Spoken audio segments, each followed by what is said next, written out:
जब तक मुझे उन पिरान्हा मछलियों ने काट काट कर तड़पाया नहीं, तब तक उस पागल बड़ी मैडम की चीखें बंद ही नहीं हुई। शायद इस बार सबक मिलने के बाद वो नाजुक सा पति अब उसकी जान से ज्यादा प्यारी लड़की को तंग करने की हिम्मत नहीं करेगा और ना ही उसे छोड़ने की बात कहेगा। लेकिन उसके बाद पूरे एक हफ्ते तक मैंने उससे कोई संपर्क नहीं किया। वो हैरान होकर पूछने लगी।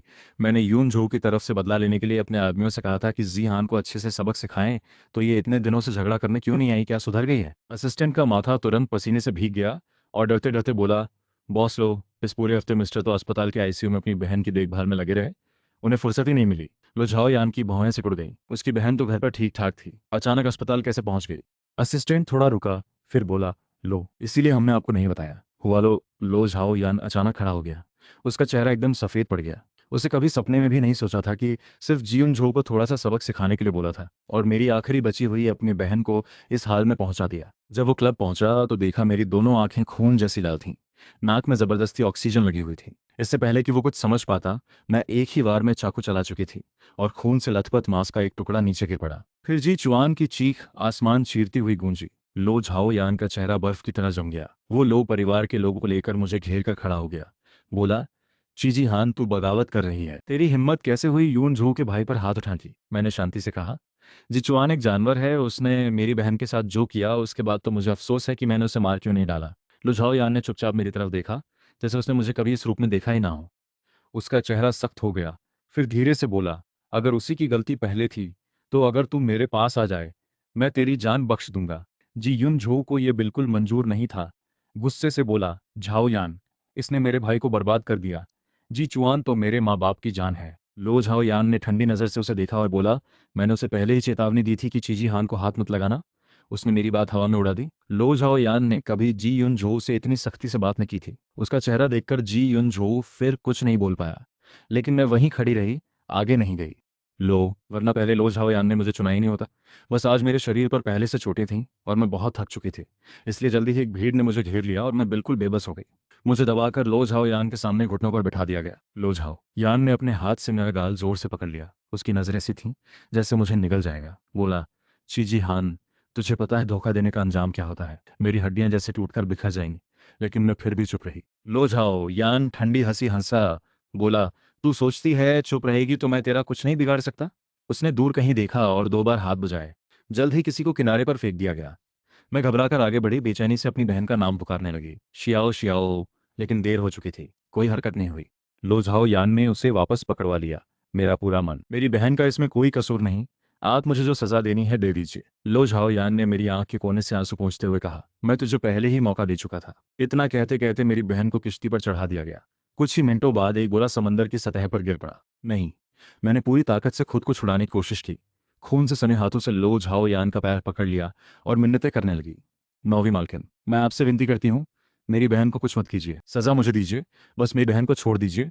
आप जो कहेंगे मैं वो करूंगी। जी यून झो ने फौरन लो झाओ यान की बाह पकड़ी और बोला, ऐसी गद्दार को, जो मालिक को धोखा देते वक्त एक पल नहीं सोचती, अच्छे से सजा नहीं दी तो ठीक नहीं होगा। लो झाओ यान ने उसका हाथ पकड़कर कहा, फिक्र मत कर, तेरे भाई का इंसाफ मैं करूंगा। उसकी बात खत्म होते ही किश्ती पर मौजूद आदमी ने लाठी उठाई और उस बोरे पर जोर जोर से मारना शुरू कर दिया। मैं जोर से चीखी, श्याओ श्याओ। अपनी बहन को तड़पते देखना मेरे लिए खुद की चोट से 100 गुना ज्यादा दर्दनाक था। मेरा दिल ऐसे था जैसे कोई छुरी से बार बार मांस काट रहा हो।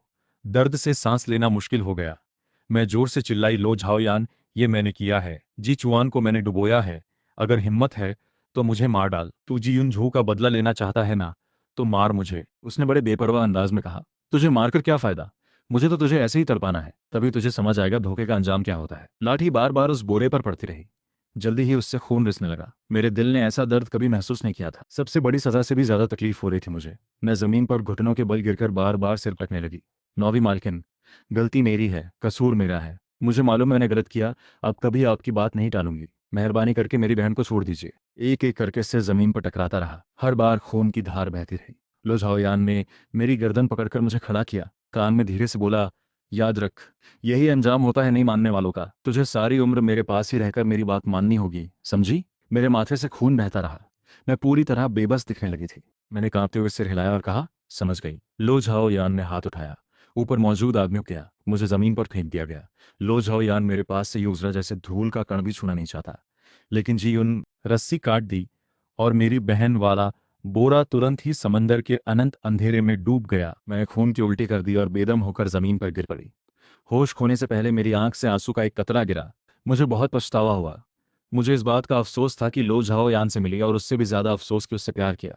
मुझे नहीं पता कितने दिन बेहोश रही, जब उठी तो पता ही नहीं चला मैं कहाँ हूँ। जल्दी ही याद आ गया कि मेरी वजह से मेरी बहन को समंदर में डुबो दिया गया था। मैंने चादर को कसकर पकड़ा और फूट फूट कर रोने लगी। शियाओ शियाओ, ये भाई की गलती है। रोते रोते आखिर में बस एक ही ख्याल था। दिमाग में ये जी युन झो ने ही आदमी भेजकर मेरी बहन को मरवाया है। मुझे अपनी बहन का बदला लेना है। कुछ दिन आराम करने के बाद एक दिन लो झाओ यान मुझसे मिलने आया। उसने मुझे देखा। मेरा दुला हुआ चेहरा, ठुड्डी नुकीली हो गई थी। बड़े नरम स्वर में बोला, आगे से अच्छे से रहना, कल तुम बाहर जाकर मन बहला सकती हो। मैंने खुशी खुशी हामी भर दी। अगले दिन मैं सुबह सुबह उठी, कपड़े बदले। जन्मदिन की पार्टी समुद्र किनारे रेत पर रखी गई थी। सिक्योरिटी चेकिंग बहुत सख्त थी। ये लो परिवार का हमेशा से नियम रहा है। जी युन झो नए फैशन का लिमिटेड एडिशन सूट पहनकर लो झाओ यान के साथ आया। मैं उसे देखते ही नजरें उस पर टिका दी, लेकिन वहां बहुत सारे बॉडीगार्ड थे, तो सही मौका नहीं मिल रहा था। आखिरकार जब लो झाओ यान किसी से बातें कर रही थी, जी युन झो मेरे पास आया। उसने मुस्कुराते हुए जैसे बड़े अपनेपन से मुझे देखा। बोला, तेरी बहन को मरे अभी कुछ ही दिन हुए हैं, और तू भाई बनकर ऐसे बन ठन कर आ गया। कितना बेदर्द है तू। तेरे माँ बाप ने तुझे छोड़ा तो सही किया। मैंने कोई जवाब नहीं दिया, बस अपनी अनामिका उंगली में पहनी अंगूठी को घुमाती रही। मेरी आंखों में अचानक सख्ती आ गई। जी युन झो के कुछ समझने से पहले ही मैंने अंगूठी निकाली। छुपा हुआ छोटा चाकू तुरंत बाहर आ गया। सीधा जी युन झो के सीने पर वार किया। लेकिन जैसे ही चाकू जी युन झो के शरीर को छूने वाला था, लो झाओ यान ने पीछे से उसे खींच लिया। लो झाओ यान मुझे इतना अच्छे से जानता था कि मेरे चेहरे से ही समझ गया मैं मार डालने वाली हूँ। चाकू सिर्फ जी युन झो के पेट पर लगा और वो चीख पड़ा। मैं आगे बढ़ी, हमला जारी रखा। बिना जी युनझो को मारे मैं रुकने वाली नहीं थी। लो झाओ यान जी युनझो के आगे खड़ा हो गया। मेरे कई बार रोके, लेकिन लो झाओ यान मेरे सामने कहाँ टिक पाता। जैसे ही चाकू जी युनझो के सीने में घुसने वाला था, अचानक एक गोली चली। मेरा शरीर एक पल के लिए रुक गया। मैं धीरे से पीछे मुड़ी। लो झाओ यान बंदूक ताने मेरी तरफ खड़ा था। मुझे कभी इतना बेगाना महसूस नहीं हुआ था। मैंने लो झाओ यान की कितनी ही बार जान बचाई थी, उसके लिए गोली अपने ऊपर ली थी। हम दोनों साथ साथ लड़े थे, लेकिन आज लो झाओ यान की बंदूक की नोक मेरी तरफ थी। मेरे दिमाग में एक एक करके सारे पल घूम गए। लो झाओ यान के लिए मारकाट करने के दिन। मैंने कभी सोचा नहीं था लो झाओ यान मुझ पर गोली चलाएगा, लेकिन जल्दी ही मेरे होठों पर एक मुस्कान आ गई। मैं खुद पर हंसी। इस हाल में पहुंचकर भी अपनी हद भूल गई थी। जी युन झो लो झाओ यान की जान से भी प्यारा है। मैं जी युन झो को मारना चाहती थी। मेरा शरीर एक तरफ गिर गया। मैंने देखा, लो झाओ यान दौड़कर जी युन झो के पास गया। उसके सीने पर हाथ रखकर खून रोकने की कोशिश करने लगा। उसने जी युन झो को उठाया और भागते हुए चिल्लाया, डॉक्टर डॉक्टर कहाँ है। इस अफरा तफरी में मैं उठी और धीरे धीरे समंदर की तरफ चल दी। जब पानी ने मुझे डुबो लिया, मैंने आंखें बंद कर लीं और दिल में धीरे से कहा, लो झाओ यान अलविदा। लो झाओ यान ने जी युन झो को अस्पताल पहुंचाया। उसकी उंगलियां बेसुध कांप रही थीं, लेकिन ये जी युन झो की वजह से नहीं था, बल्कि इसलिए क्योंकि उसने अपने हाथों से मुझे गोली मारी थी। मैं 16 साल की उम्र से उसके साथ थी, तब उसे अभी अभी वारिस माना गया था। लो परिवार के नियम के मुताबिक वो ट्रेनिंग कैंप जाकर अपने लिए एक जान निसार चुन सकता था। उसने पहली नज़र में ही मुझे चुन लिया। मेरी काबिलियत ट्रेनिंग कैंप में सबसे अच्छी थी, ये सच है, लेकिन ये असली वजह नहीं थी लो झाओ यान के मुझे चुनने की। लो झाओ यान ने मुझे इसलिए चुना क्योंकि मेरी आंखें बाकी सबसे अलग थीं, बेजान और ठंडी। लो झाओ यान अजीब तरह से चाहता था कि मैं उसकी हिफाजत करूं। लो परिवार जैसे खानदान में रिश्तों की गर्माहट कम ही होती है। ताकत और पैसे के लिए भाई भाई का दुश्मन बनना आम बात है। लो परिवार का वारिस बनने तक लो झाओ यान ने कितनी मुश्किलें झेली ये किसी को पता नहीं। उस वक्त वो बस 20 साल की एक लड़की ही तो थी। उसने भी कभी अपनों का प्यार चाहा था, लेकिन माँ बाप की नज़र में बस यही था कि कौन सा बच्चा अगले मुखिया की पसंद बनेगा, कौन उनकी हैसियत और दौलत को मजबूत बना सकता है, वही उनका प्यारा बच्चा बनता। इसलिए लो झाओ यान ने धीरे धीरे परिवार के प्यार की उम्मीद छोड़ दी, लेकिन वो चाहता था कोई एक ऐसा हो जिसकी नज़रों में बस वही हो। लो झाओ यान ने मुझे चुना। बाद में उसे पता चला मेरी एक बहन भी है। मैं मेहनत से रैंक हासिल करती रही, जान से लड़ती रही, बस इसलिए कि इस बहन की हिफाजत कर सकूं। वारिस बनने के बाद लो झाओ यान पर खतरा और बढ़ गया। मैं उसके साथ रहते बस 6 महीने ही हुए थे कि कई बार उसकी जान बचाई। लो झाओ यान ने पूछा, मुझे इनाम में क्या चाहिए। मैंने बस इतना मांगा कि वो मेरी बहन को बचा ले। वो अजीब सी भावना फिर से जाग उठी। वो चाहता था मेरी आंखें हमेशा सिर्फ उसी पर टिकी रहे। शियाओ शियाओ के मामले में लो झाओ यान उसे मार ही डालना चाहता था, लेकिन उसे पता था अगर उसने मेरी बहन को मार दिया तो मैं टूट जाऊंगी, शायद उससे रिश्ता ही खत्म कर लूं। इसलिए लो झाओ यान ने पहली बार खुद को रोका, किसी को नहीं मारा। फिर एक इत्तेफाक से हम दोनों बिस्तर पर साथ आ गए। वो एहसास बहुत खूबसूरत था। बिस्तर पर मुझे किसी और का ख्याल ही नहीं आता था। आंखों और दिल में बस वही होता था।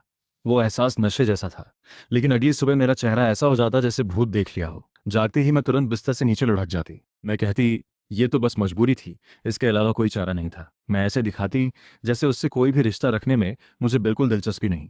इससे लो झाओयान बहुत चिढ़ जाता, लेकिन वो कुछ कह नहीं पाता, बस बार बार मुझे पकड़ता। कमरे से बाहर निकलते ही मैं उसे ऐसे देखती जैसे कोई अजनबी हो। मेरी सारी गर्माहट सिर्फ मेरी बहन के लिए ही बचती थी। लो झाओयान सच में बताना चाहता था कि असली मालिक वही है, मुझे किसी और के लिए एक नज़र भी बर्बाद नहीं करनी चाहिए। इसीलिए जब जी चुआन ने नाम लेकर शियाओ शियाओ को मांगा तो लो झाओयान ने बिना सोचे समझे हामी भर दी। जब मैं उससे विनती करने गई तो उसने जानबूझकर कहा कि याद नहीं। असल में वो कैसे भूल सकता था? वही तो मेरी मौत के सबसे करीब वाला पल था। उसे मुझे खोने का डर हर पल घेरे रहता था। जिंदगी में पहली बार उसे इतना डर लगा था। वो वादा जो उसने मुझसे किया था, वो हमेशा चाहता था कि मैं उसे इस्तेमाल करके खुद के लिए कुछ मांगूं, चाहे मैं लो परिवार के जन्मसार की जिम्मेदारी से आज़ाद होना चाहूं, वो वही करता। अगर मुझे कोई ओहदा भी चाहिए होता तो वो नामुमकिन नहीं था, लेकिन मैंने कभी कुछ मांगा ही नहीं। जब लो झाओ यान गुस्से में होता तो कहता था कि ये कीमती वादा मैंने अपनी बहन के लिए इस्तेमाल किया। लो झाओ यान ने माना कि उसके बाद जो हुआ उसमें कुछ जानबूझकर किया गया था। वो चाहता ही था मुझे तड़पाना, ताकि मुझे पता चले असली मालिक कौन है मेरी जिंदगी का। मुझ पर चलाई गोली कुछ हद तक जीउन झू को बचाने के लिए थी, लेकिन ज्यादातर उसके काबू से बाहर निकलने के गुस्से में थी। मुझे हमेशा उसकी बात माननी चाहिए थी। मुझे किसी के लिए भी उसकी बेइज्जती नहीं करनी चाहिए थी, चाहे वो मेरी अपनी सगी बहन ही क्यों ना हो। इमरजेंसी वाली लाइट बंद हो गई। जी युन झो खतरे से बाहर आ गया। लो झाओयान अंदर उससे मिलने गया। जी युन झो का चेहरा पीला पड़ा हुआ था। उसकी आस्तीन पढ़कर बोला, चीजी हान मुझे मारने आई थी। वो लगभग मुझे मार ही डालती। वो बस तुम्हें धोखा नहीं दे रही। आज जिस तरह उसने मुझ पर हाथ उठाया, कल तुम्हें भी मार सकती है। जी युन झो की इस बात से लो झाओयान का गुस्सा और भड़क गया। उसे मुझसे हाथ उठाने का डर नहीं था, उसे बस मेरे धोखे से नफरत थी। लो झाओयान ने तसल्ली दी, फिक्र मत करो, इस बात का हिसाब मैं जरूर चुकता करूंगा। इतना कहकर लो झाओयान ने आज की ड्यूटी वाले जिम्मेदार आदमी से संपर्क किया। मेरा पता पूछा। वो गोली मेरे कंधे पर लगी थी, जान को कोई खतरा नहीं था। अभी हो सकता था मुझे पकड़कर कहीं बंद कर दिया जाए बिना इलाज के। लो झाओयान सोच रहा था डॉक्टर को भेजकर मेरा इलाज कराए, साथ ही ये भी सोच रहा था मेरे साथ क्या किया जाए। मैंने जी चुआन को मारा था और जी युन झो को भी लगभग मार ही डाला था। जी परिवार लो परिवार का पुराना पार्टनर है, अगर कुछ नहीं दिया तो सारा हिस्सा जी परिवार को दे दें, 10% मुनाफा भी बढ़ा दें। क्या जी परिवार मान जाएगा? लेकिन जब लो झाओयान यही सोच रहा था, वो जिम्मेदार आदमी हड़बड़ाते हुए आया और बताया कि मैं भाग गई हूँ। लो झाओयान को बहुत गुस्सा आया। वहीं उस आदमी को बुरी तरह डांटा। इतने लोग, इतने बॉडीगार्ड और एक जख्मी इंसान को भाग जाने दिया, तुम्हारा दिमाग किस चीज़ का बना है? वो आदमी बड़े बुरे मन से बोला, मामी मालकिन, चीजी हान ट्रेनिंग कैंप से निकली है, उसका हुनर मशहूर है। उस दिन के बॉडीगार्ड तो साधारण थे, उसे कौन रोक सकता था? वो मन ही मन सोच रहा था, एक जख्मी इंसान की बात करना कितना आसान है, मैं कोई साधारण इंसान हूं क्या? लो झाओयान ने उसे एक लात मारी और गुस्से में बोला, जाकर ढूंढो, अगर नहीं मिली तो तुम्हारा गधे जैसा दिमाग रखने की जरूरत नहीं। जी परिवार की माँ गुस्से से बोली, सुना है चीजी हान ही थी जिसने यून झो को लगभग मार डाला और अचुआन को घायल किया। लो झाओयान ने सिर हिलाया। जी परिवार की माँ नाराजगी से बोली, पिछली बार तुमने कहा था हमारे जी परिवार को इंसाफ दोगे, लेकिन सिखाया नहीं। अब यून झो की जान भी लगभग चली गई। मुझे तो लगता है तुम साफ साफ कातिल को बचा रही हो। मैंने सुना है जख्मी करने वाला कोई आदमी था। जी परिवार के पिता ने माँ को इशारा किया कि आगे कुछ न कहे। उसने बात बदलते हुए कहा, जी हान, अपनी सास से बहस मत करो। हमारे जी परिवार में बस 2 ही बच्चे हैं, एक की जान लगभग गई, दूसरे की बुनियाद ही खराब हो गई। अब तुम कैसे इसका हल निकालोगी? लो झाओ यान की उंगलियां सोफे पर बेचैनी से थपथपाने लगी। उसने कुछ प्रोजेक्ट्स के नाम गिनाए और कहा, ये सारे प्रोजेक्ट्स हमारा लो परिवार जी परिवार को दे देगा। बेटे की बात सुनकर पिता भी उसकी मंशा समझ गया। थोड़ा सोचकर बोला, जी हान, यह हमारे जी परिवार के भविष्य का सवाल है, पैसे से इसकी भरपाई नहीं हो सकती। मुआवजे की बात बाद में करेंगे, पहले तो कातिल को हमारे हवाले करना होगा। लो झाओ यान ने सिर उठाकर हल्की मुस्कान से कहा, अगर उसे तुम्हारे हवाले कर दिया तो तुम क्या करोगे उसके साथ? जी चुआन व्हीलचेयर पर बैठा बुरी नजर से बोला, बेशक हड्डी हड्डी तोड़कर चमड़ी उधेड़कर तड़पा तड़पा कर मारेंगे। उसकी जिंदगी का सबसे बड़ा शौक ही मर्दों और औरतों को तंग करना और उनके साथ खेलना था। अब वो खुद अपाहिज बन गया है। पूरा शहर उसका मजाक उड़ा रहा है। वो मुझे 10 बार मार डालने का मन बना चुका है। लो झाओ यान की नजरें अचानक सख्त हो गईं। पूछा, क्या मैंने तुझे नहीं कहा था शियाओ शियाओ को हाथ मत लगाना? जी चुआन को अपनी गलती पता थी, फिर भी गुस्से में बात पूरी होते ही जी चुआन को एक लात से व्हीलचेयर से नीचे गिरा दिया गया।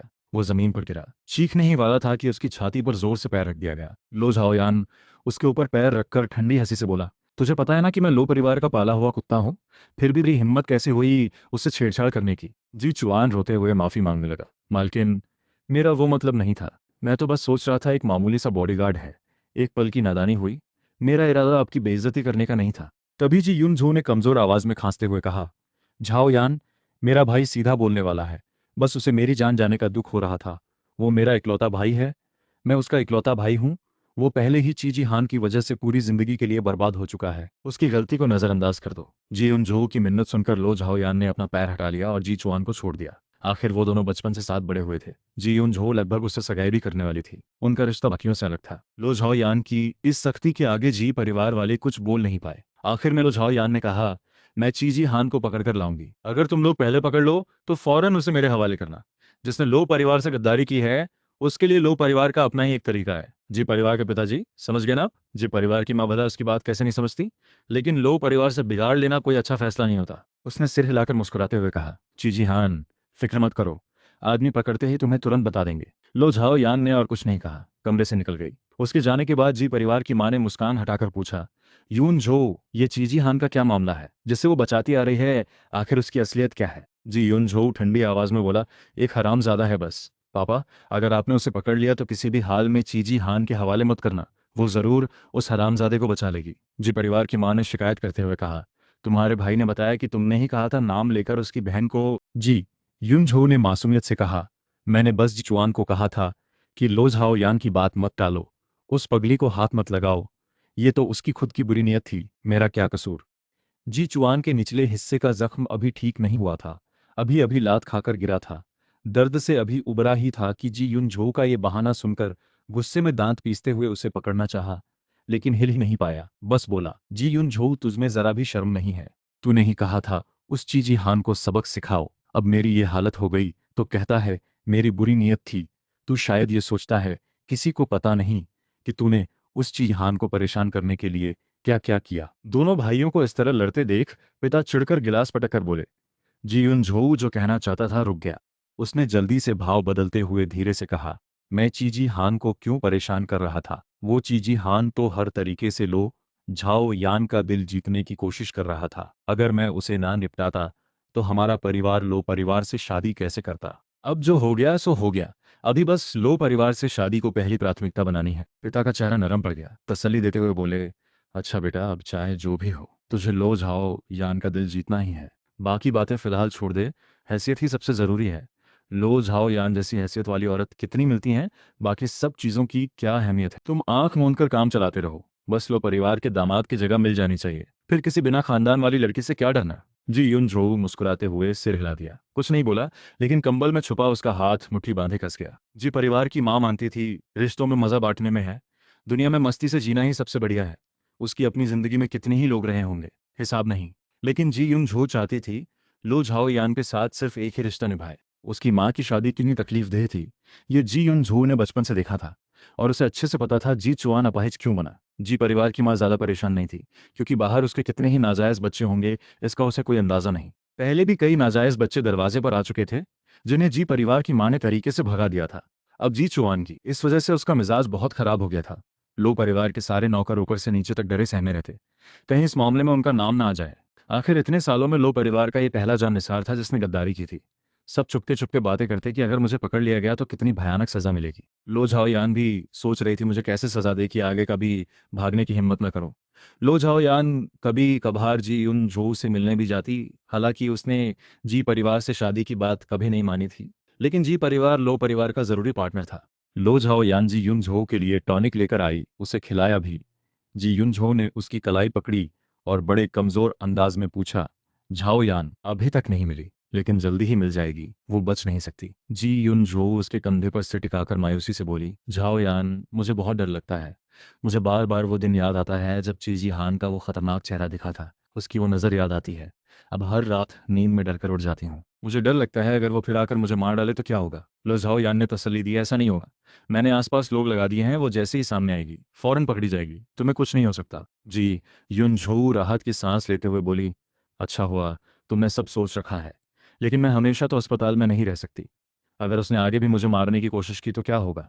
उस दिन जैसे बेरहमी से वो मुझे मारने पर तुली थी। लू झाओयान ने उसकी बात आगे नहीं बढ़ाई, बल्कि पूछा, चीजी हान आखिर तुम्हें मारना ही क्यों चाहती है? जी युन झो की मुस्कान थोड़ी सख्त हो गई। उसे अच्छे से पता था, क्योंकि उसने मेरी बहन को मरवाया था और उसे पहले से पता था कि मैं लो झाओयान के साथ बिस्तर पर गई थी। जी युन झो अपनी माँ जैसी नहीं थी, वो जिंदगी भर तकलीफ सहने वाली औरत नहीं थी, इसलिए वो हमेशा मौका ढूंढती रही मुझे रास्ते से हटाने का। पिछली बार जी परिवार ने जानबूझकर उसे लो झाओ यान के साथ बिजनेस डील पर भेजा था, और लो झाओ यान पर जो हमला हुआ था वो भी उसी की साजिश थी। वो लो झाओ यान को मारना नहीं चाहती थी, बल्कि उस मौके पर मेरी जान लेना चाहती थी, लेकिन उसे अंदाजा नहीं था मैं इतनी काबिल हूँ। शुरू से आखिर तक मैंने लो झाओ यान की पूरी हिफाजत की।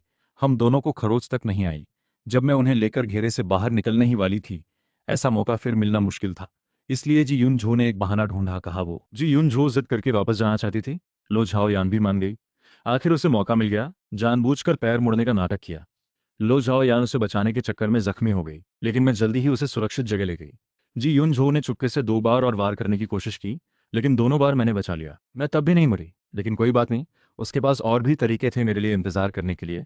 अभी मैं उसके हाथों बर्बाद तो हो ही गई। जी युन झो मन ही मन खुश थी, लेकिन ऊपर से लो झाओ यान जैसी ही हैरानी दिखाते हुए बोली, मुझे भी नहीं पता ये मेरे भाई और उसकी बहन वाली बात से गुस्सा है, या फिर तुम्हारा मुझ पर इतना ध्यान देखकर जलती है। जी यून झो का असली मकसद यही था कि लो झाओ यान मुझे एक ईर्ष्यालु और बेरहम इंसान समझे, लेकिन उसे बिल्कुल अंदाजा नहीं था। जलन और ईर्ष्या की बात सुनकर लो झाओ यान गुस्सा होने के बजाय बेख्याली में मुस्कुरा दी। जलन, ईर्ष्या, ये बात जी यून झो ने देख ली।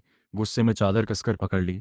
मन ही मन कसम खा ली कि मुझे बहुत बुरी मौत मरेगी, ताकि फिर कभी लो झाओ यान को लुभाने का मौका ना मिले। लो झाओ यान का दिल बारिश के बाद के तालाब जैसा हो गया। लहर दर लहर उठती जा रही थी। उसे पहली बार पता चला कि मुझे भी जलन होती है, मुझे भी ईर्ष्या होती है। इसका मतलब है मेरे मन में भी उसके लिए कुछ खास एहसास है। लो झाओ यान को लगा अब समझ आ गया कि मैं जी उन झू को क्यों मारना चाहती थी। वो गुस्सा होने के बजाय ये सोचने लगी कि जब मैं वापस आऊंगी तो अच्छे से मनाएगी, आखिर उसने खुद अपने हाथों से। लेकिन मुझे तो कुछ पता ही नहीं था। मुझे जरूर बहुत दुख हुआ होगा। मुझे लगा होगा उसने जी यून झू के लिए मुझ पर हाथ उठाया। ये सोचकर लो झाओ यान को तुरंत मुझे ढूंढने की बेचैनी अपनी चरम सीमा पर पहुंच गई। लो झाओ यान बहाना ढूंढी रही थी वहां से निकलने का। तभी जी चुआन जी युन झो से मिलने आ गया। इससे लो झाओ यान को बहाना ढूंढने की जरूरत ही नहीं पड़ी। वो कमरे से निकल गई। पहले नीचे के लोगों को मेरा पता जल्दी ढूंढने के लिए कहा। अस्पताल के दरवाजे से निकलते ही उसे अचानक याद आया, क्योंकि उसका मन बस मुझे ढूंढने में लगा था। वो अपना बैग जी युन झो के कमरे में ही भूल आई थी। लो झाओ यान अभी कमरे तक पहुंची भी नहीं थी कि दोनों भाई बहन की लड़ाई की आवाजें सुनाई देने लगी। जी चुआन पहले भी तुम्हें चेतावनी दे चुका था। लो झाओ यान की बात मान लो। उसने तुम्हें कहा था ची जी हान को हाथ मत लगाओ। तुमने नहीं लगाया होता तो अच्छा था। अब खुद अपनी बुरी नीयत की वजह से ची जी हान के हाथों अपाहिज बन गए, और अब उस अपाहिज बनाने वाली से बदला लेने की बजाय उल्टा मुझे दोष दे रहे हो। जी चुआन जोर से चिल्लाया, तुम्हारा दोष नहीं तो और किसका?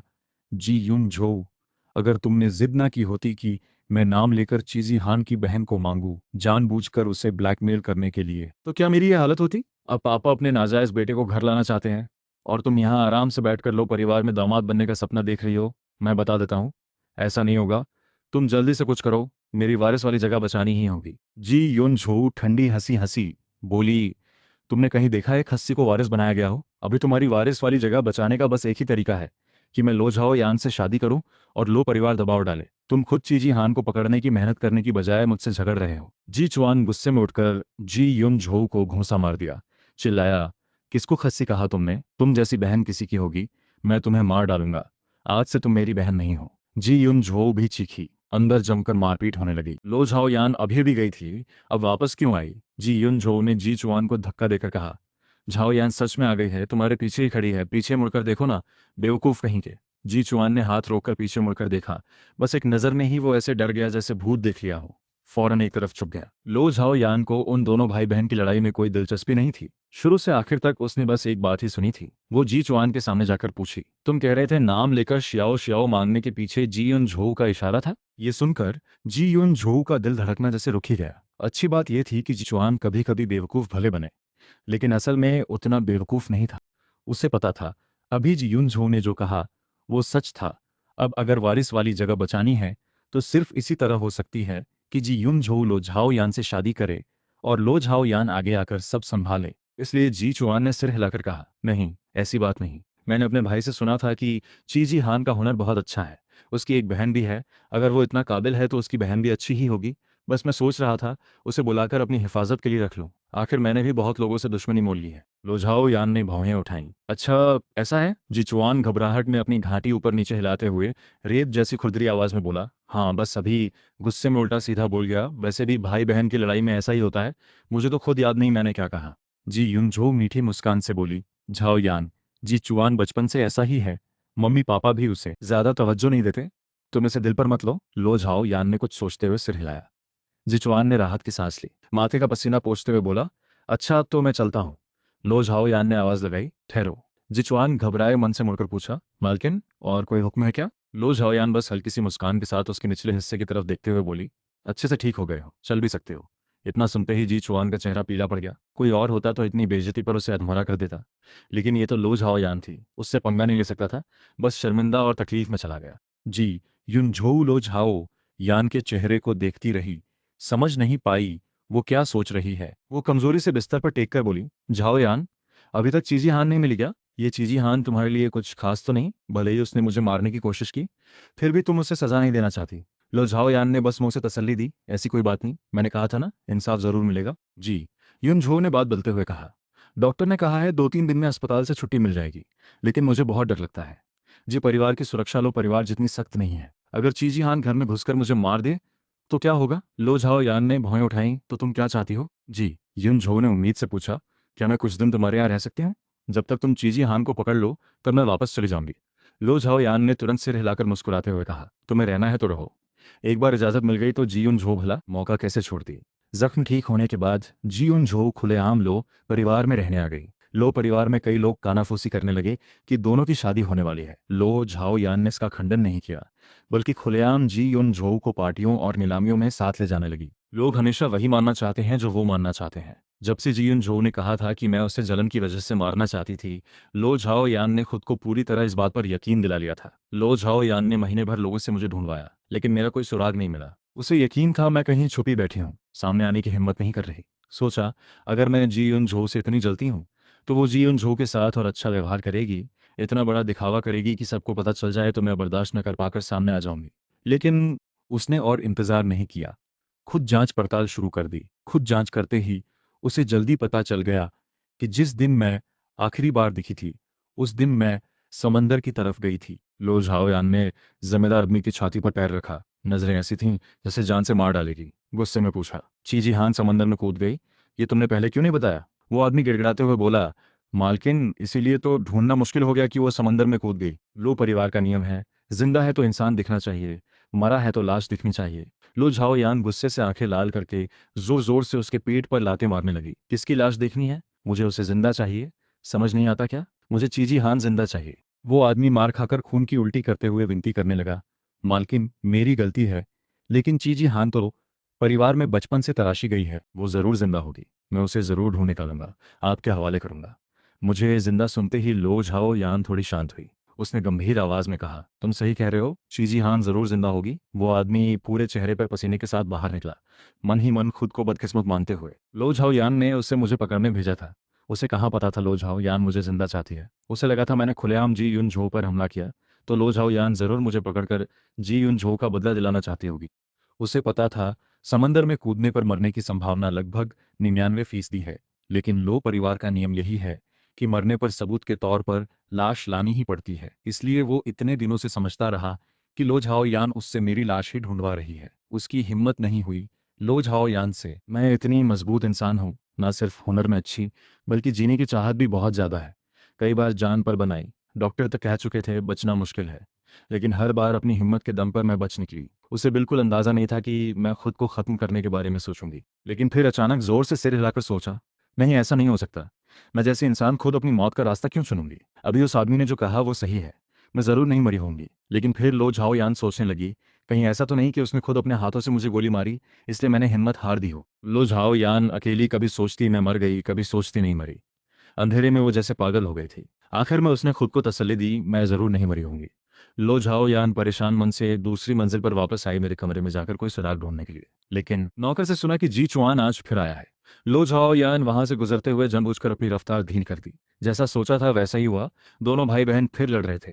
जी चुआन जोर से चिल्ला रहा था, जी युन झोऊ, अब तुम लो परिवार में रहने लगी हो, ऊंची जगह पहुंच गई तो अपने सगे भाई और माँ को भूल गई हो क्या? अभी पापा ने मेरा कार्ड बंद करा दिया है, अगर तुमने मेरी मदद नहीं की तो मैं तुम्हारी सारी बातें बाहर बता दूंगा। जी युन झो गुस्से में तकिया उसकी तरफ फेंक कर बोली, तुम्हारी ये हालत है फिर भी औरतों के साथ खेलते हो, किसी की जान तक ले ली। पापा तुम्हारी बात नहीं सुनते, किसका कार्ड बंद करूं? जी चुआन को अभी सबसे ज्यादा नफरत इस बात से थी कि कोई उसकी सेहत को लेकर ताना मारे। गुस्से में बोला, जी युन झो, तुम जल्दी से मुझे पैसे दो, नहीं तो मैं लो झाओ यान को बता दूंगा कि तुमने मुझसे कहकर शियाओ शियाओ मंगवाई थी, फिर शियाओ शियाओ को इस्तेमाल करके चीजी हान को ब्लैकमेल किया कि वो मेरे साथ रहे। तुम सोचती हो मुझे तुम्हारी चालाकी पता नहीं? लो झाओ यान तुमसे शादी नहीं करना चाहती तो तुम चीजी हान से जलती हो, इसलिए चाहती हो लो झाओ यान को लगे कि चीजी हान गंदी है ताकि उसे बदनाम कर सको। जी यून झो ने एक थप्पड़ जड़ दिया। चुप रहो, तुम्हें पता भी है कहाँ हो। लो परिवार में भी बकवास करने की हिम्मत। क्या जान से ज्यादा प्यारी हो गई ये जिंदगी। इससे पहले कि जी चुआन कुछ बोलता, लो झाओ यान दरवाजा धकेल कर अंदर आ गई। हाँ, तुम दोनों की जिंदगी वाकई बहुत लंबी हो गई है। जी चुआन ने पहली बार लो झाओ यान का ऐसा खौफनाक चेहरा देखा। वो एक एक कदम आगे बढ़ी। जी चुआन डर के मारे पीछे हटने लगा। मुश्किल से मुस्कुराते हुए बोला, झाओ यान तुम कैसे आ गई? मेरा ये भाई पैसों के लिए कुछ भी बोल सकता है, माफी चाहूंगा। पहले वो कोई बहाना बनाकर बच निकलता था, लेकिन इस बार लो झाओ यान ने उस पर यकीन नहीं किया। लो झाओ यान ने उसका गला पकड़ लिया। आंखें खून जैसी लाल थीं, जैसे उसे वहीं गला घोंटकर मार डालेगी। क्या तुम मुझे बेवकूफ समझते हो? जी युन झो ने उसका हाथ हटाने की कोशिश की। नहीं झाओ यान, तुम गलत समझ रही हो। सच में ऐसा नहीं है जैसा तुम सोच रही हो।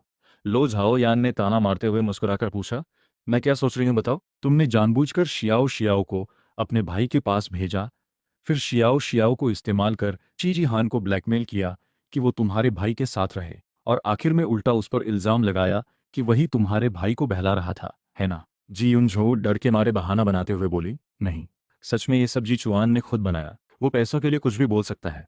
वो जानबूझकर ऐसा कह रहा है मुझसे पैसे ऐंठने के लिए। वो मुझे ब्लैकमेल कर रहा है। अगर मैंने उसे पैसे नहीं दिए तो वो तुम्हारे सामने आकर मुझ पर झूठा इल्जाम लगा देगा। लो झाओ यान ने उसे छोड़ दिया। जी युन झो बेदम होकर जमीन पर गिर पड़ी। लो झाओ यान ने जी चुआन की तरफ देखा। उसके कुछ कहने से पहले ही जी चुआन के पैर कांपने लगे और वो जमीन पर घुटनों के बल गिर पड़ा। लो झाओ यान ने सीधे पूछा, उस दिन चीजी हान ने खुद तुम्हें बहलाया था, या तुम लोगों ने उसकी बहन को ब्लैकमेल के लिए इस्तेमाल किया था? जी चुआन डर के मारे पीछे सिकुड़ते हुए हकलाते हुए बोला, हाँ हाँ, चीजी हान ने ही खुद मुझे बहलाया था। हाँ, वही मुझे लुभा रहा था। वो बेवकूफ होते हुए भी इतना समझता था कि अभी जी युन झो का नाम नहीं लिया जा सकता। लो झाओ यान हल्की सी हंसी हंसी। जी चुआन ने राहत की सांस ली। सोचा लो झाओ यान ने उसकी बात मान ली, लेकिन अगले ही पल उसे एक लात मारकर बाहर फेंक दिया गया। लो झाओ यान गुस्से में बोली, तुम दोनों भाई बहन अभी भी? जी चुआन और जी युन झो को यातना कक्ष में घसीटा गया। जल्दी ही वहां से सुअर जैसी चीखें गूंजने लगीं। हर 2-3 बार पूछने पर जी चुआन ने सच उगल दिया। हाँ हाँ, जी युन झो ने ही शियाओ शियाओ को इस्तेमाल कर ची जी हान को ब्लैकमेल किया था। कहा था अगर ची जी हान मेरे साथ नहीं रहा तो उसकी बहन को तड़पा तड़पा कर मार डालेंगे। जी युन झो बगल में घुटनों के बल बैठी ये सुनकर उसे लगा वो उछलकर उसे नोच डाले। जी चुआन, तुम पागल हो गए हो। अपनी सजा से बचने के लिए अपने सगे भाई तक को फंसा दिया। जी चुआन रोते हुए बोला, जी युन झो, ये सब तुम्हारी वजह से हुआ है। अगर तुम ना होती तो मैं अपाहिज नहीं बनता, ये यातना नहीं झेलनी पड़ती। फिर भी मुझे दोष दे रही हो। तुमने ही बुरा काम करने की जिद की और मुझे भी घसीट लिया। जी युनझो, भला ये कैसे मान लेती? तुमने कितनी ही मासूम बेकसूर लड़कियों की जान ली है। ये सब उसी का नतीजा है। लो झाओ यान बस दोनों भाई बहन को कुत्तों की तरह लड़ते देखती रही। उसने दोनों को वहीं बंद करवा दिया। यातना कक्ष से बाहर निकल आई। उन दोनों की बातें सुनकर लो झाओ यान को अचानक याद आया, चाहे मैं खुद की परवाह ना करूं, लेकिन शियाओ शियाओ की परवाह जरूर करूंगी। शायद बहुत दिन हो गए शियाओ शियाओ को देखे हुए। पिछली बार शियाओ शियाओ को तब देखा था जब मैं भागने की कोशिश कर रही थी। लो झाओ यान को बहुत गुस्सा आया था कि मैंने भागने की कोशिश की, इसलिए आगे से मैं कभी ना भाग सकूं।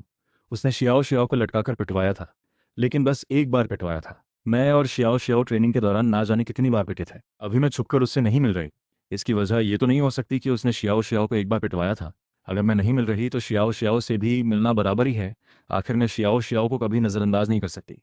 बस। लेकिन जल्दी ही उस दिन के बाद जैसे मैं गायब हुई, वैसे ही शियाओ शियाओ भी किसी को नजर नहीं आई। लो झाओ यान का चेहरा सख्त हो गया। उसने ध्यान से याद करना शुरू किया। उस दिन पहले वो खुद निकल गई थी। जी युन झो साथ नहीं आई थी। कहीं ये फिर से जी युन झो की ही चाल तो नहीं?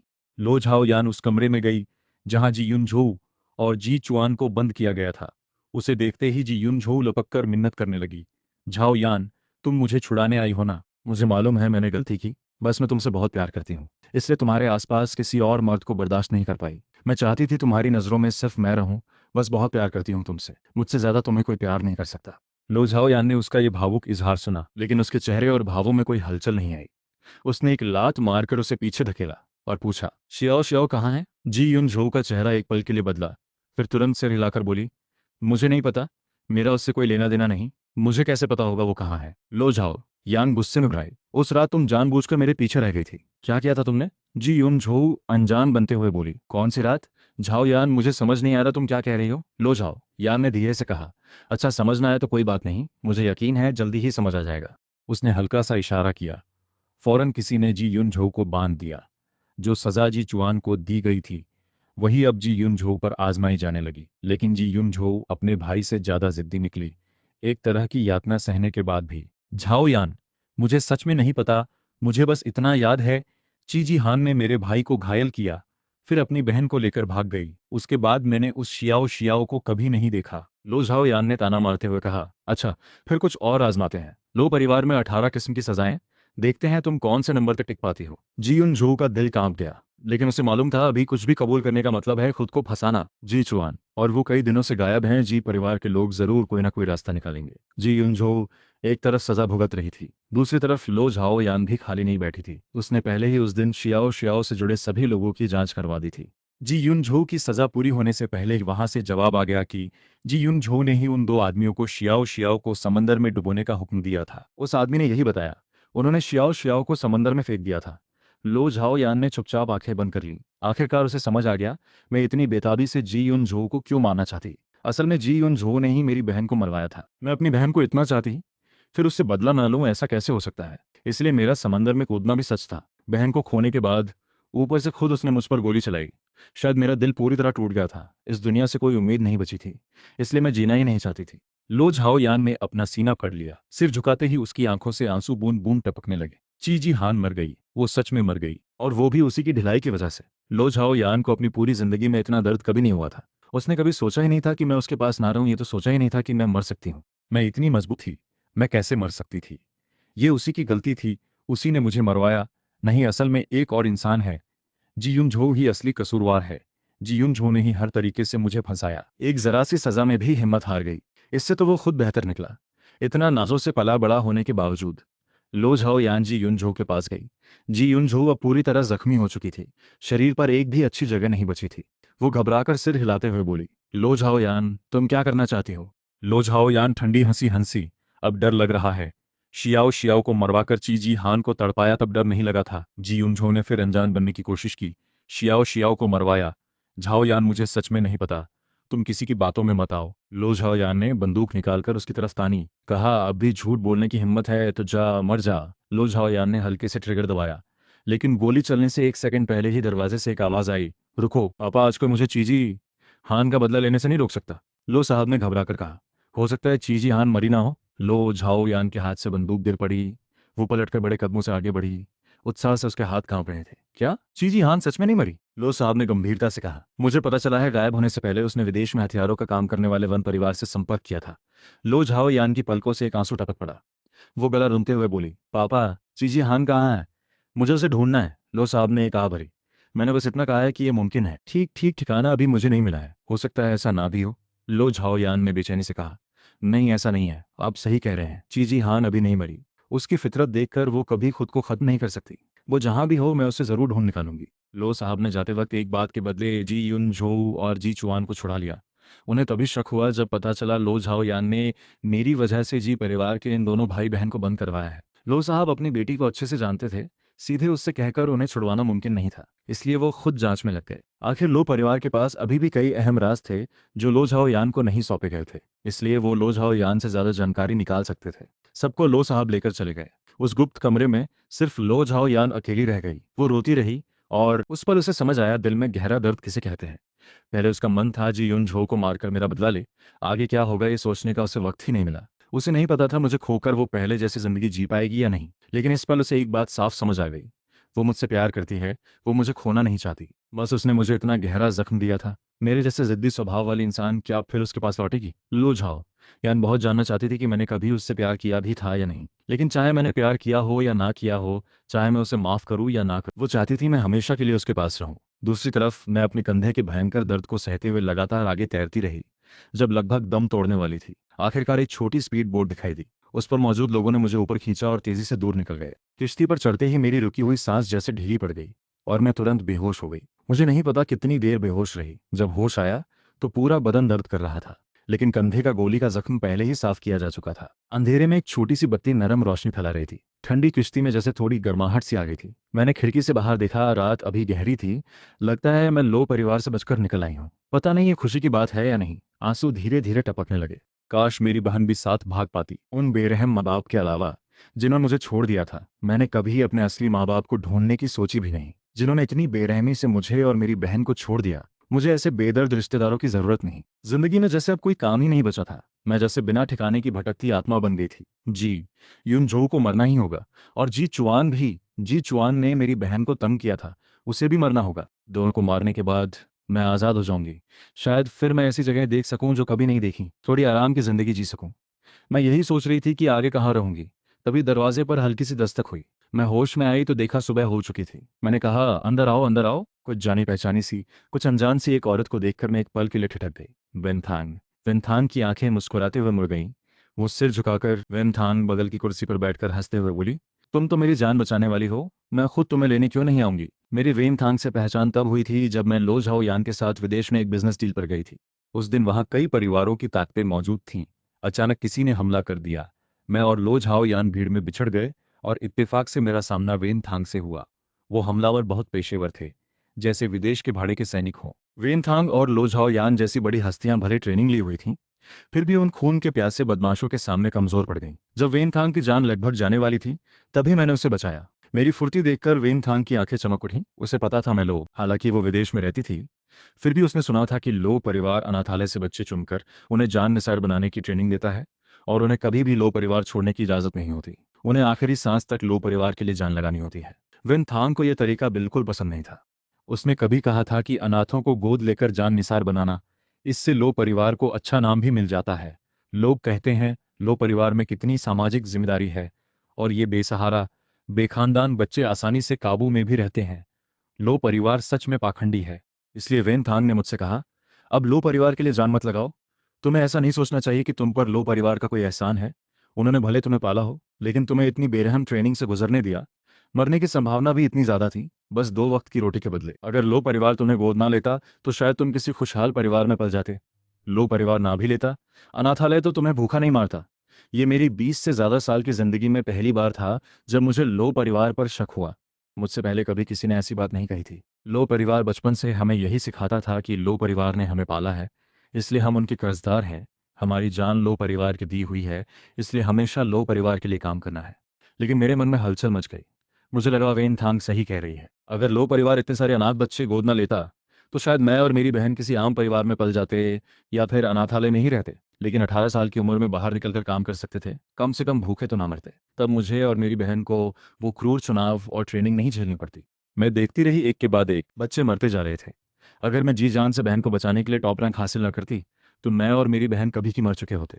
लेकिन बहन देश में ही रह गई थी, और तब तक मुझे लो झाओ यान से प्यार हो चुका था। मैं लो परिवार और लो झाओ यान को अलग अलग करके देखती थी। सोचती थी ये सब लो परिवार के बड़ों का किया धरा है, इससे लो झाओ यान का कोई लेना देना नहीं। लेकिन आखिर में मुझे समझ आया, लो झाओ यान की रगों में भी वही लो परिवार का खून बहता है, वही बेरहमी, वही मतलबीपन। लेकिन उस वक्त मैंने वेनथांग को मना कर दिया था। वेनथांग ने अफसोस से मेरी तरफ देखा। जाने से पहले उसने मुझे अपना संपर्क नंबर दे दिया। बोली, मैं तुम्हारी एहसानमंद हूँ। अगर तुम कभी लो परिवार छोड़ना चाहो तो जब मन करे मुझे बता देना, मैं मदद करूंगी। वेनथांग की सोच ने मुझ पर गहरा असर डाला था। यही वजह थी कि सिर्फ एक बार मिलने के बावजूद 4-5 साल बाद भी मैं उसे पहचान गई। आधी रात के सपनों में कभी कभी मैं देखती थी कि मैं अपनी बहन को लेकर आज़ादी पा चुकी हूँ। कभी कभी उन सपनों में वेनथांग भी आती थी। अभी मैं उसके 4-5 साल पहले जैसे ही चेहरे को देख रही थी। बोली, तुम्हारा ये चेहरा मैं कैसे भूल सकती हूँ। ये बात मैंने थोड़े मजाक में कही, क्योंकि वेनथांग सच में बहुत खूबसूरत थी।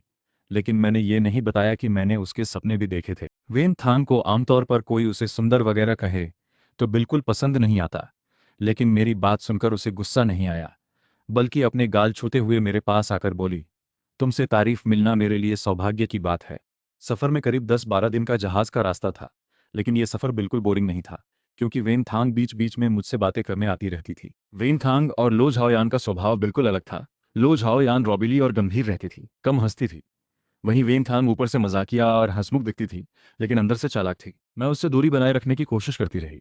सोचती थी जहाज से उतरते ही उससे नाता तोड़ लूंगी, फिर कभी वेनथांग से कोई वास्ता नहीं रखूंगी। वेन परिवार की विदेश में उतनी ही ताकत थी जितनी लो परिवार के देश में। मैं फिर से इन ताकतवर घरानों के झगड़ों में नहीं फंसना चाहती थी, बस चैन से अपनी जिंदगी जीना चाहती थी। इसलिए जहाज से उतरते वक्त मैंने अलग होने की बात कही।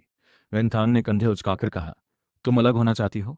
मुझे कोई एतराज़ नहीं, मैं तुम्हें कहीं भी छोड़ सकती हूँ, लेकिन लगता है लो परिवार को पता चल गया है कि तुमने मुझसे संपर्क किया था, तो मुझे लगता है लो परिवार शायद तुम्हारा पीछा करेगा। मैं एक पल के लिए झिझकी। हालांकि लो परिवार की मुख्य ताकत विदेश में नहीं थी, लेकिन अकेले मैं उनका सामना बिल्कुल नहीं कर सकती थी। खासकर मैं लो परिवार के इतने सालों में तैयार किए गए जान निसारों में से इकलौती हूँ जो भागी है। सिर्फ अपनी साख बचाने के लिए भी लो परिवार बड़ी तादाद में लोग भेजकर मुझे पकड़ना चाहेगा। और लो झाओ यान की तो बात ही अलग है। शायद लो झाओ यान की नज़रों में मैं सिर्फ एक खिलौना हूँ, लेकिन मैं लो झाओ यान को अच्छे से जानती हूँ। वो किसी की भी उसकी बात ना मानने की हिम्मत बर्दाश्त नहीं करती। इसलिए आखिर मैं वेन थांग के साथ वेन परिवार के प्रभाव वाले इलाके में चली गई, विदेश में इलाज कराते हुए। इस दौरान मैंने ऐसी जिंदगी जी जो मैंने पहले कभी नहीं जी थी। वेन थांग का वेन परिवार में कोई अधिकार नहीं था, लेकिन वो घर में सबसे छोटी और सबसे कम उम्र की थी। ऊपर से मीठी बातें करने वाली और हंसमुख थी, इसलिए बहुत लाडली थी। इस दौरान वेन थांग मुझे हर जगह घुमाने ले जाती रही। मुझे भी वापस जाकर बदला लेने की जल्दी नहीं थी। आखिर देश में लोगों की चौकसी ढीली पड़नी जरूरी थी, वरना मुझे मौका ही नहीं मिलता। बहन का बदला लेने के लिए मैं 1-2 साल, यहाँ तक कि 10-20 साल भी इंतजार कर सकती थी। मैं जैसे वो सब भूल ही गई और 26 साल में पहली बार मिली इस खुशी को पूरे दिल से जीने लगी। हर पल चौकन्ना रहकर, हमले से बचने की जरूरत नहीं। हर पल बहन की सुरक्षा की चिंता नहीं। हर पल सहमकर, दबकर रहने की जरूरत नहीं। मेरे जख्म भी पहले से कहीं जल्दी ठीक होने लगे। एक दिन वेन थांग मुझे एक चाइनीज रेस्टोरेंट ले गई। पूछा, तुम्हारा जख्म तो लगभग ठीक हो चुका है, आगे क्या करने का सोचा है? मैं एक पल के लिए ठिठक गई। इस सवाल ने मुझे उलझन में डाल दिया। मैं तो बस सोच रही थी पहले चैन की जिंदगी जीऊं, फिर देश लौटकर बदला लूं। आगे क्या करना है ये सोचा ही नहीं था, क्योंकि देश लौटकर बदला लेना बहुत खतरनाक कन है। कह सकते हैं जान पर बनाएगी। अगर बच गई तो आगे क्या करना है ये सोच लूंगी। लेकिन ये बात मैंने वेन थांग को नहीं बताई, बस मुस्कुराकर सिर हिला दिया। वेन थांग ने कहा, तुम एक चाइनीज रेस्टोरेंट खोल सकती हो, या मिठाई की दुकान, या अगर नौकरी करके आम लोगों के दफ्तर का माहौल महसूस करना चाहो तो उसमें भी मैं मदद कर सकती हूँ। मैंने होठ भींच कर कहा, वेनथांग तुमने पहले ही बहुत मदद कर दी। वेनथांग मुस्कुराते हुए बोली, मैंने कहा ना तुम मेरी जान बचाने वाली हो, इसलिए तुम्हारी मदद करना तो बनता है। मैंने सिर हिलाया। तुम पहले एक बार मदद कर चुकी हो। नहीं, तुमने 2 बार मदद की है। एक बार मैंने तुम्हारी, तुम्हारी इतनी मदद ही काफी है। वेनथांग ने आ भरी, तुम पूछोगी तभी बताऊंगी क्या? मैंने हैरानी से उसकी तरफ देखा। क्या पूछूं? वेनथांग ने अचानक मेरा हाथ पकड़ लिया, बोली, मुझे तुम पसंद हो, मैं तुम्हारे साथ रिलेशनशिप में रहना चाहती हूँ। समझ रही हो? मैं हैरानी से मुंह खोलकर देखती रह गई। मैंने कभी सामान्य प्यार किया ही नहीं था। लो झाओ यान के साथ तो भावनात्मक जुड़ाव था ही नहीं, बस शारीरिक रिश्ता था। और मेरी मशीनों और हमलों से बचने में जितनी फुर्ती थी, प्यार मोहब्बत के मामले में उतनी ही सुस्त थी। इस दौरान वेन थांग मेरे साथ बहुत अच्छे से पेश आई थी। मैंने भी उस दिशा में सोचा तो था, लेकिन जल्दी ही खुद को झुठला दिया। वेन थांग जैसी हैसियत वाली भला मुझे क्यों पसंद करेगी? या शायद वो भी लो झाओ यान जैसी ही, बस थोड़ा दिल बहलाने के लिए। इसलिए मैंने कभी सोचा ही नहीं था कि वेन थांग इतने खुलेआम मुझसे पसंद की बात कहेगी। मानना पड़ेगा, ये सुनते ही मेरे दिल के किसी कोने में जैसे कुछ हलचल हुई। लो झाओ यान से उलझे इन 5 सालों में लो झाओ यान ने कभी मेरे लिए एक जरा सा भी एहसास नहीं दिखाया था। मुझे लगता था उनकी हैसियत वाले लोग मुझसे प्यार कर ही नहीं सकते, लेकिन वेन थांग ने इतने यकीन से कह दिया। मैं अभी सोच ही रही थी, तभी पीछे से एक ठंडी सी औरत की आवाज आई, ची जी हान। मेरा पूरा बदन वहीं जम गया। मैंने सोचा था शायद कभी लो झाओ यान से सामना हो, लो झाओ यान को पता चली जाएगा मैं नहीं मरी।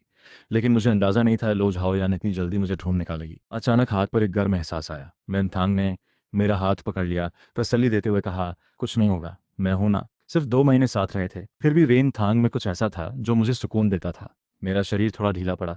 मैंने पलटकर मेज के पास आ खड़ी हुई लो झाओ यान को देखा। लो झाओ यान की आंखों में गहरी लालिमा थी, जैसे बहुत दिनों से सोई ना हो। उसके होंठ कांप रहे थे।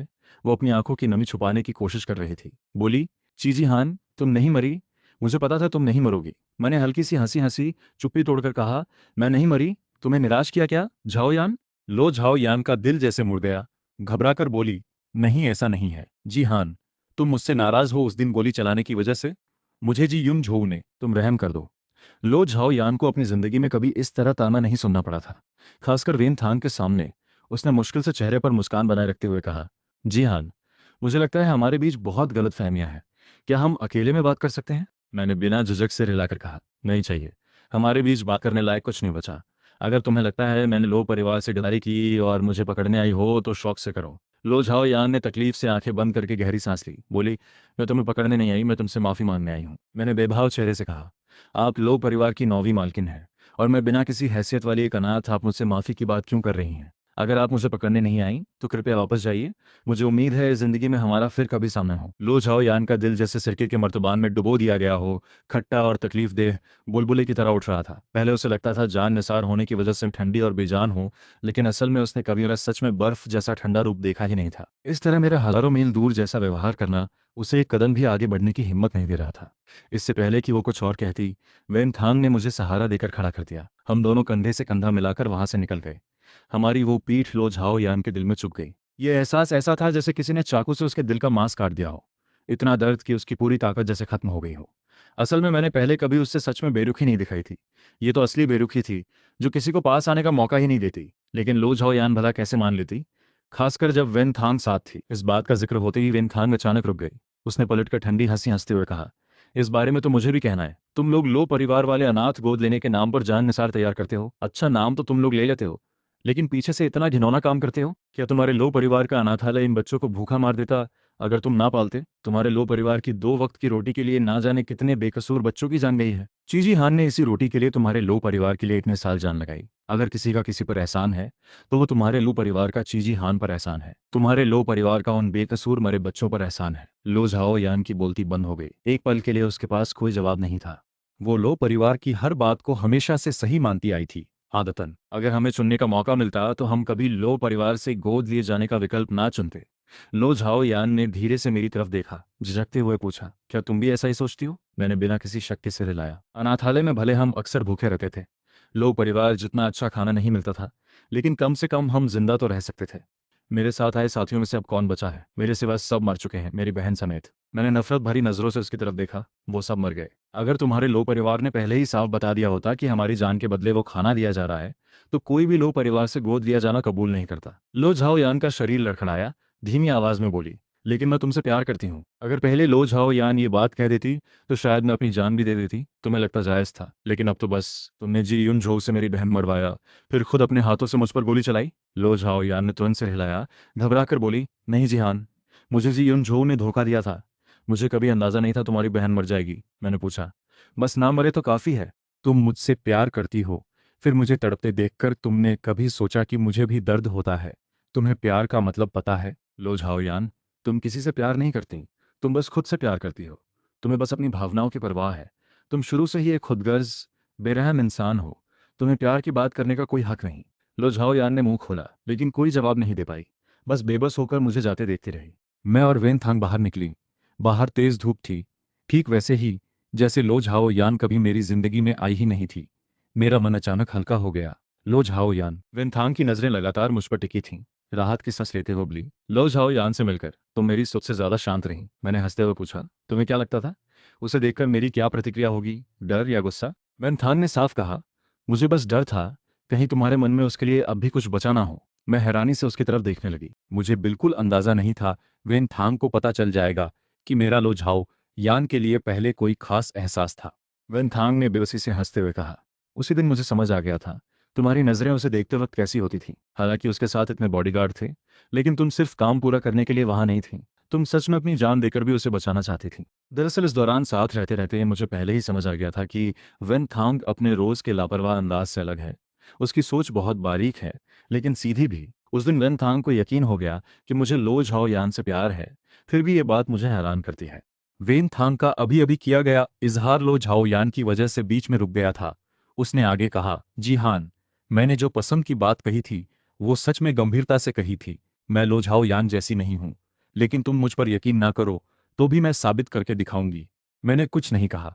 मुझे बिल्कुल समझ नहीं आ रहा था इस तरह के सीधे इजहार का सामना कैसे करूं। मैं फिर पीछे हट गई। मुझे बहुत डर लगता है। मुझे नहीं पता वेन थांग को मेरे में क्या पसंद है और वो मुझे कब तक पसंद करेगी। अभी मैं वेन थांग के दिलवाए एक अलग बंगले में रह रही हूँ। इतने सालों तक लो परिवार में जान जोखिम में डालकर काम करने से मैंने कम नहीं कमाया था, वरना सिर्फ पालने के एहसान की वजह से कोई लो परिवार के लिए जान नहीं देता। बस बहुत से लोगों की किस्मत में कमाल तो होता है, लेकिन खर्च करने की किस्मत नहीं होती। मैं तो एक किराए का घर लेने की सोच रही थी, लेकिन वेन थांग को डर था कहीं लो परिवार के लोग ढूंढ ना लें। साथ ही उसकी अपनी भी कुछ चाहत थी, तो उसने मुझे अपने घर में रहने के लिए मना लिया। कम से कम वेन परिवार के प्रभाव वाले इलाके में लो परिवार के हत्यारे नहीं घुस सकते थे। वेन थांग मुझे मेरे रहने की जगह छोड़ते हुए बोली, लो झाओ यान जरूर फिर तुम्हें ढूंढने आएगी। अभी दोनों परिवारों में खुली दुश्मनी नहीं हुई। वन परिवार के इलाके में होते हुए मैं उसे मार तो नहीं सकती। अगर वो तुम्हें तंग करे तो मुझे फ़ोन कर देना, मैं आकर उसे भगा दूंगी। मैंने सिर हिलाकर उसे जाने दिया, लेकिन दिल में वेन थांग को बुलाने का कोई इरादा नहीं था। मैं किसी और पर निर्भर रहने की आदी नहीं, हमेशा अपनी समस्या खुद सुलझाने की आदत रही है। और सच में वेन थांग की कही बात सही निकली। लो झाओयान ने धीमी आवाज में पूछा, क्या मैं अंदर आ सकती हूँ?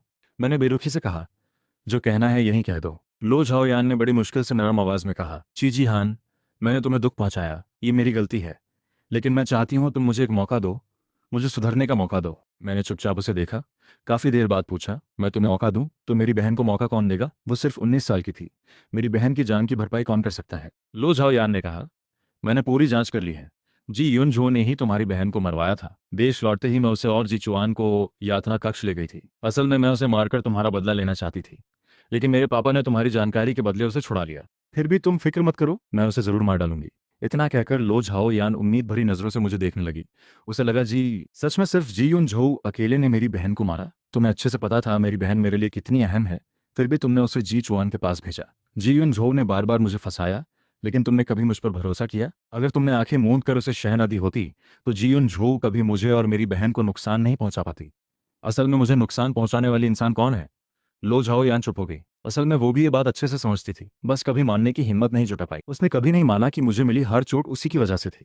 लो झाओ यान जिद करते हुए बोली, मुझे बताओ मैं कैसे तुम्हारी माफी पा सकती हूँ? ची जी हान, तुम जो कहोगी मैं जरूर करने की कोशिश करूंगी। मैंने दृढ़ता से कहा, मुझे मिला दर्द किसी भी तरह भरा नहीं जा सकता। अगर मेरी बहन जिंदा भी हो जाए तब भी मैं तुम्हें माफ नहीं करूंगी। अब कभी मुझे ढूंढने मत आना, मैं तुम्हें दोबारा देखना नहीं चाहती। लो झाओ यान मुझे देखती रही। मैंने धीरे धीरे दरवाजा बंद कर दिया। हर हरकत और भाव जैसे फिल्म के धीमी रफ्तार वाले सीन जैसे थे।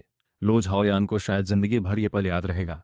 उसने अपना सीना पकड़ लिया, दिल जैसे जिंदा ही निकाल लिया गया हो। सच में एक साधारण सी बात भी किसी को इतना तड़पा सकती है। लो झाओयान बंद दरवाजे को देखती रह गई। मैं लो झाओयान जैसे लोगों को अच्छे से समझती हूँ, वो बहुत घमंडी होते हैं। मैंने इतनी सख्ती से बात कर दी थी, सोचा लो झाओयान अब झुककर दोबारा नहीं आएगी। मैं देश लौटकर जीयुन झो और जी चुआन का हिसाब बराबर करने की सोच रही थी। बिना उन्हें मारे बहन का बदला लेकर मैं सही मायने में नई जिंदगी शुरू नहीं कर सकती थी। जाने से एक दिन पहले वेन थांग अचानक आ गई। मुस्कुराते हुए किसी भी हाल में मेरे साथ जाने की जिद करने लगी। मैंने बेबसी से कहा, मेरा देश लौटना जरूरी काम के लिए है। वेन थांग हंसते हुए बोली, मैं जरूरी काम ना करने वाली क्यों क्या?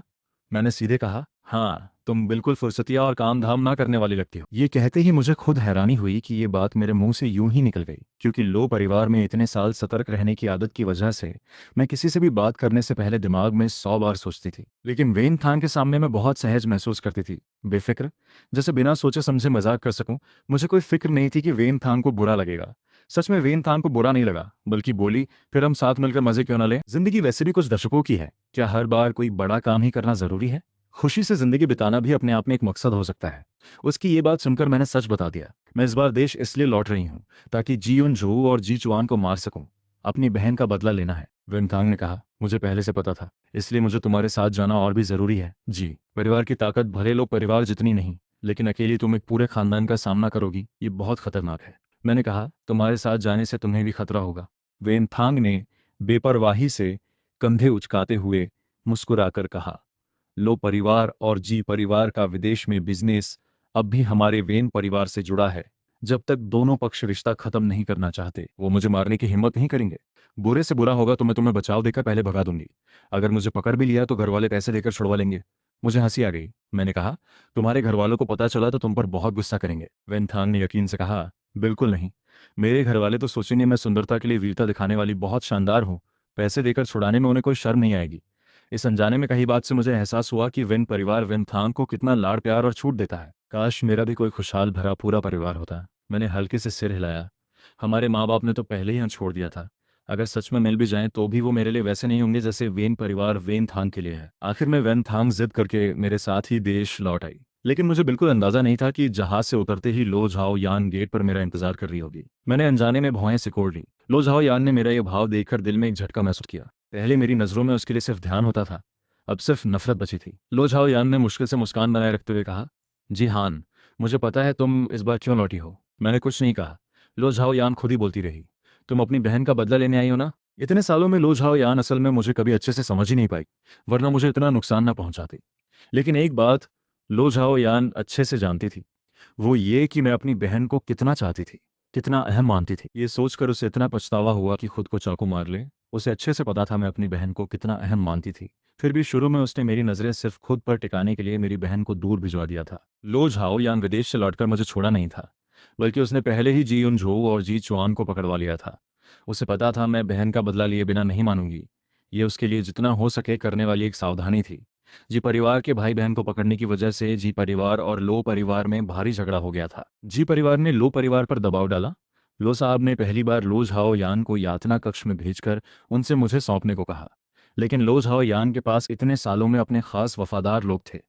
उसने मुझे छुपा दिया, किसी भी हाल में हवाले नहीं किया। यातना कक्ष में रहते हुए लो झाओ यान को समझ आया, यातना कक्ष की सजा इतनी दर्दनाक होती है। लेकिन कोई दर्द की आदत कैसे डाल सकता है भला? उसी ने तो मेरे सारे दर्द को हमेशा से मामूली बात समझा था। लो झाओ यान एक हफ्ता यातना कक्ष में रही। शरीर से बहुत दर्द हुआ, लेकिन दिल का दर्द उससे भी ज्यादा था। वो वहां की हर सजा झेलना चाहती थी, ताकि मेरी उस वक्त की तकलीफ महसूस कर सके। लेकिन लो झाओ यान को पता था, उसका दर्द मेरे दर्द के आगे कुछ भी नहीं।